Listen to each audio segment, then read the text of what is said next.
À la place du vin, c'est déjà remonté à l'enfance, puisque je suis petite fille de Bordelais, d'Alsaciens, et que ma grand-mère a travaillé dans une coopérative de vin en Algérie. Donc très tôt, le rapport au terroir a été fort. Le vin m'a également accompagnée également dans une diversité de religions, puisque j'ai été éduquée pas avec une religion catholique et juive où le vin est important.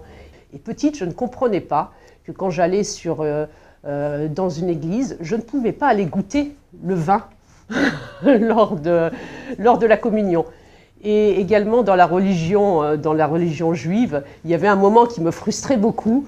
C'était qu'au moment, je crois, des Pâques juives, je ne sais plus exactement, il y avait le Messie qui devait passer comme un prophète et on lui avait laissé un verre de vin.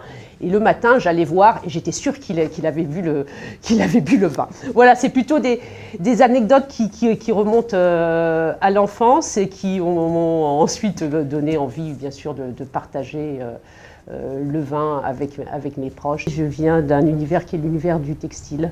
Au même titre que le textile, le vin pour moi c'est une question de patrimoine culturel.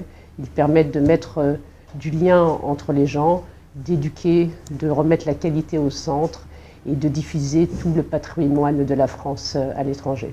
Chez l'Herbe Rouge, on pense que tout part du terroir et de la matière. Donc là déjà il y a un parallèle à travers la recherche de la matière comme à travers la recherche du terroir. On exprime une région, sa culture, son histoire. Donc ensuite, c'est une manière aussi de mettre l'humain au centre. Sans homme, que ce soit pour le vin ou pour le textile, la création n'existe pas et la transmission n'existe pas.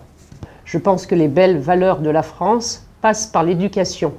Donc pour moi, la sensibilisation commence à l'école, dès le plus jeune âge, et il y a sans doute une réflexion à mener sur ce point.